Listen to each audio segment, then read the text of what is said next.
Hey guys, what's going on? You're watching DBFB TV. I know it's been a little while, but I'm back and keeping things characteristically topical with a video on a 5-year-old Call of Duty game.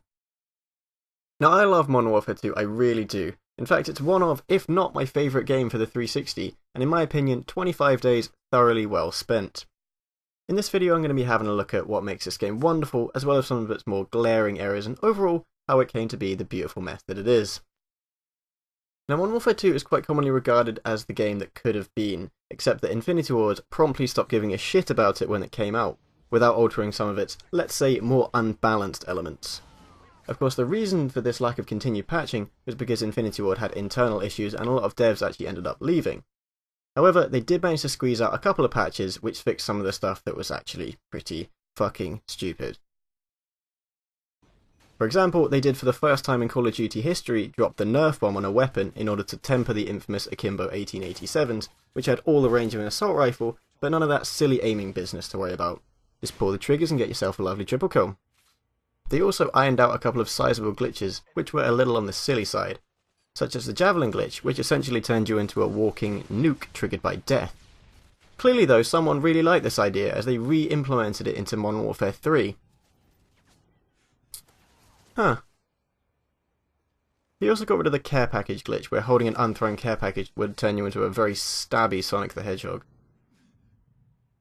Although these patches were greatly appreciated, the problem was that they failed to even tweak one or two things that were, let's say, slightly on the strong side, most notably being the one-man army danger close pro-pipe combo. A few other glaring errors included commando, shotgun secondaries, the UMP, and a few other more forgivable misjudgments. These things used to make me scream obscenities at my television because I was a stupid child and KD was essentially a measure of my worth as a human being. These days though, I've come to appreciate it's what actually makes the game fun. So much stuff is OP, you actually get a variety of things being used, unlike in, say, Modern Warfare 3, where everyone just uses the ACR, MP7 and definitely not pro-pipe gun. As a brief aside, I'd like to say that whilst playing Modern Warfare 3 for the first time since Black Ops 2 released, which is probably about 3.5 years ago at this point, I played 2 games to get the footage. The first game I used the previously mentioned guns, got the most kills in the game.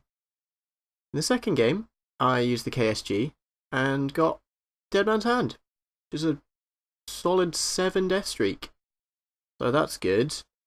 And then proceeded to use the MP7 and again got the most kills on my team. I give it A for weapon balance. Maybe even A+.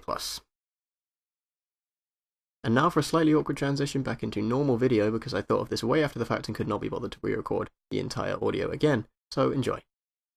Even with the game's mildly infuriating elements very much intact, it is actually pretty fucking balanced. This, in my opinion, is due to 2 main things. 1 being that every weapon is OP, so your disadvantage is never really that great, and 2 being key balancing perks, Sleight of Hand Pro, Stopping Power, and Ninja. These perks aren't so much overpowered as they are necessary, because in any normal game most players will have at least a couple of them, meaning that you'd be at disadvantage in a straight up gunfight without them. The beautiful thing is, the game balances situationally OP with stuff that is always strong. Every other perk has a significant trade-off, being that you don't have that perk. When you think about it, 2 attachments, that's OP. Being able to sprint forever, pretty strong if not OP. Infinite ammo, well we all know that that's OP. But if you don't have Sleight of Hand, you're at a disadvantage in a gunfight with anybody who does. Then the second perks have Stopping Power. Sure, maybe they're a shade off with Danger Close, which honestly is pretty close to retarded. When some dickhead can get a 46 kill streak without leaving a 2 square foot area, you know something's a little on the broken side. The rest of the stuff though, it balances really well. When I think of the most annoying perks in other games, the radar stealthing ones spring to mind, like Ghost, and Ghost, and Ghost, you know, Ghost. Not in Modern Warfare 2 though. No one ever complains about Cold-Blooded, cause it's not that annoying, even when you have kids schmeeging around with heartbeat sensors and silencers, because you don't have Stopping Power. You know, that super OP mega perk that makes you kill people faster? You know that one. It's great. It's really good. I love it. My favourite. The third perks, though, is where it all falls down a little bit, as the only real trade-off for the ridiculous commando is not having Ninja, which is an issue considering the prevalence of sound whores. However, it's hard to justify giving up your teleportation strike for the frustratingly worthless Scrambler. Ah, never would have guessed you were there, Mr. Scrambler Man.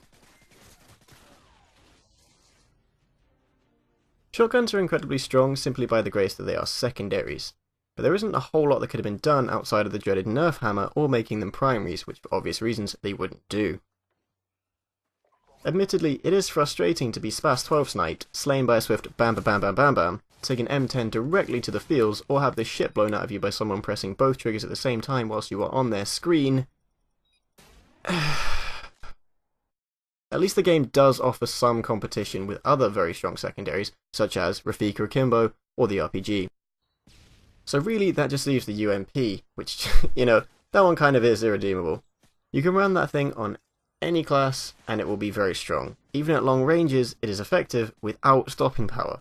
So it's not a surprise that people abuse the crap out of it.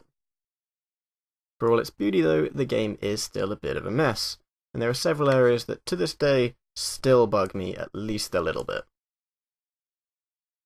Point number 1, chat restrictions. I understand the purpose of this, I really honestly do, and it does work within the realms of search and destroy, which is why it has been implemented as such in other Call of Duty games, because it makes for more intense and more balanced gameplay. Outside of search though, it's an unnecessary nuisance. It's less annoying to me these days because all I really do is play Team TAC with my sweaty try-hard friends, but back in the day it used to piss me off like nothing else, because having more than one friend online meant I had to cease my obsessive camouflage grinding on hardcore headquarters, because I was somewhat of a social creature. I have to say though, even if it does drastically dip your mic quality, it can at least provide a convenient excuse to, say, ignore somebody's slightly odd cousin when they join your party. Alright, this one's less of a proper complaint, it's more of a small little sub-point, but the M9 silenced? Yo, like, come on. Why does it still reveal you on the radar? I get that that could slip through, but surely you could, like, day one patch it or something?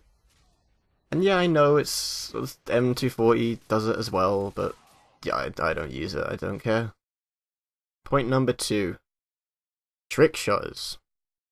Admittedly, this is not the game's fault, it's a community issue, and whilst it's a little ridiculous to bitch about the community for a 5-year-old game, it's still very, very annoying. The problem comes from groups of children who fill up a team on either Team Tactical or Search and Destroy, then they have one of their friends join session in progress. Then, when the game starts, they kill everyone on the other team besides said mate, and they force all the poor bastards that just want to play to watch them repeatedly fail at trick-shotting their friend while he stands there and gets flashbanged. It's very annoying because it's a waste of everyone's time, and there's no point in doing it in a public lobby other than simply to troll. You could far more easily do it in a private lobby, and it's hardly as though you need the authenticity of a real lobby, as surely there's no one stupid enough to be making videos for this game. It is 5 years old after all. Point number 3. Now this is one quite close to my heart, I must say, and something I have talked about copiously in the past. Why in the fuck do Harriers shoot down chopper gunners? That's it, you know, why? Enemy Apache incoming. Friendly Harrier inbound.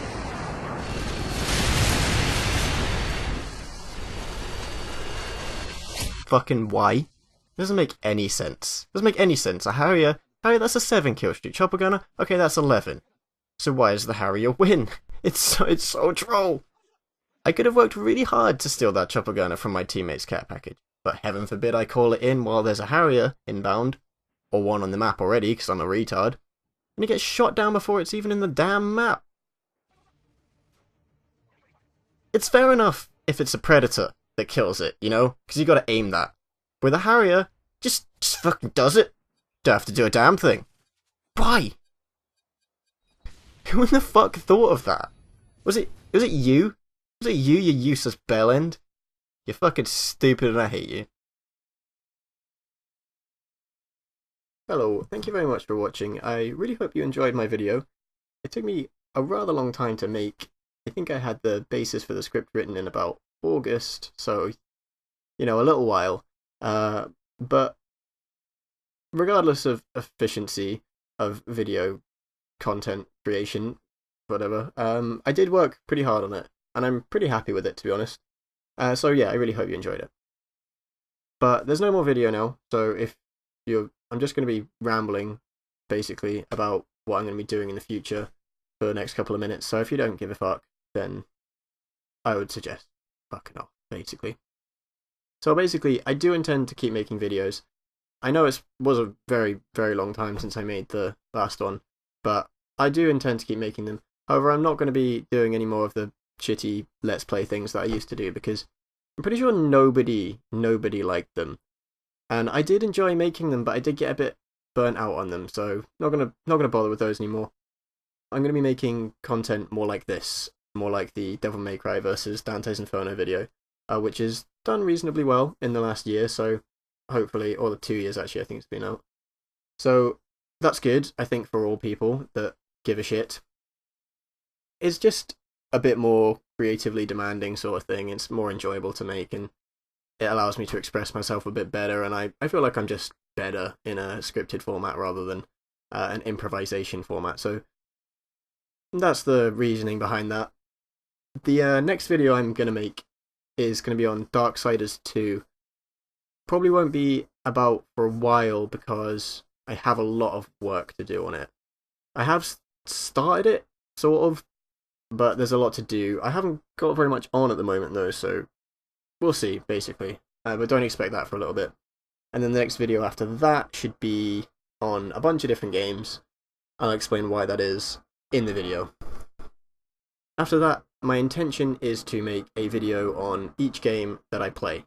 Because I play a lot of games, and I tend to have quite a lot of opinions on them, and I like to talk about them. But I don't really have anybody to do that to. I have friends, but they aren't necessarily interested. So this feels like a better medium to do that.